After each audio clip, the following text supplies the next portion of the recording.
जय हिंद दोस्तों। देखिए, आज हम लोग बात करने वाले हैं रेलवे के बारे में। तो रेलवे जो 2025 में 1 तारीख को जो नया नोटिस जारी किया है ग्रुप डी को लेकर कि अब से वह 10वीं, अगर आप 10वीं पास भी है तो आप रेलवे ग्रुप डी में फॉर्म भर सकते हैं। लेवल 1 के सभी फॉर्म को भर सकते हैं। अब ITI कंपलसरी नहीं है। तो जो ITI के हैं, देखिए सबसे पहले 2019 में एक नोटिस जारी किया गया था कि उसमें कहा गया था कि अगर आप लेवल 1 के किसी भी फॉर्म को भरना चाहते हैं तो आपका ITI का होना बहुत ज़रूरी है, ये कहा गया था। लेकिन अब रेलवे कह रहा है कि अगर आप सिर्फ 10वीं पास भी हैं तो आप फॉर्म को डाल सकते हैं। लेकिन जो ITI किया है उसके लिए तो थोड़ा दुखद बात है। अगर आप सिर्फ ग्रुप डी के लिए अगर आप तैयारी कर रहे थे, इसलिए अगर आप ITI किए थे तो, नहीं तो ऐसे में तो आप GDCA का फॉर्म डाल सकते हैं। ALP वो सब का तो है ही, वो सब छोड़िए। अभी हम लोग सिर्फ ग्रुप डी का बात कर रहे हैं। ओके, देखिए जो छात्र, क्या रेलवे ग्रुप डी से ITI को हटा देगा? क्या अब ITI करने का कोई फ़ायदा नहीं है, या फिर 2019 के किए गए वादे को सब मतलब कि वो टाल रहे हैं? देखिए, सबसे पहले तो 32,000 प्लस वैकेंसी है।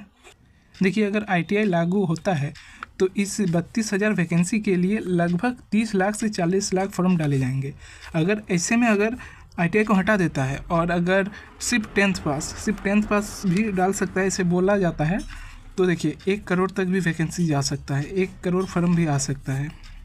पहले जैसे था कि ITI मतलब कि कुछ पोस्ट में ITI कंपलसरी था और कुछ पोस्ट में नहीं था। ऐसे होना भी चाहिए, क्योंकि देखिए कुछ ऐसे पोस्ट होते हैं, टेक्निकल पोस्ट होते हैं, जो कि ITI के बिना कोई कर भी नहीं सकता। हाँ, बोलेंगे कि ट्रेनिंग ले लेंगे, लेकिन इसके लिए ट्रेनिंग जितना भी ले लीजिए, कितना ही ट्रेनिंग ले लीजिएगा, फिर भी अगर आप पहले से उस चीज़ के बारे में जानकारी आपको पहले से होता है तो आप उस काम को अच्छे से कर सकते हैं। इसलिए टेक्निकल काम के लिए तो आपका ITI का होना ज़रूरी है। लेकिन अब जैसे कुछ पोस्ट के लिए सिर्फ 10th पास था, वो भी ठीक है। 80% के लिए ITI था और कुछ 20% के लिए आपका ये था, बिना ITI का भी फॉर्म डाल सकता है। लेकिन अब रेलवे कर रहा है कि नहीं, अब आपको ITI करने की कोई ज़रूरत नहीं है। अगर 10th पास है या फिर टेक्निकल हो, कुछ भी हो, आप फॉर्म डाल सकते हैं किसी भी पोस्ट के लिए। तो क्या ITI का डिग्री जो सिर्फ ग्रुप डी के लिए तैयारी कर रहे थे, क्या ITI की डिग्री बर्बाद चला गया? नहीं। देखिए, अगर आप लोग ITI किए भी हुए हैं तो उसमें पहले आप ग्रुप डी के तहत आप रेलवे में इन कर लीजिए। अगर आप लोग का तैयारी अच्छा है तो ग्रुप डी में इन कर लीजिए पहले। उसके बाद जब आपका जो GDCA का वैकेंसी आएगा तब आप उसको डाल सकते हैं। उसके बाद आपका कुछ वरीयता मिल जाएगा उसमें। अब अगर आप डिपार्टमेंटल एग्ज़ाम देते हैं तो उसमें वरीयता मिलेगा, तो आप बड़े पोस्ट में जा सकते हैं। ऐसे भी हो सकता है।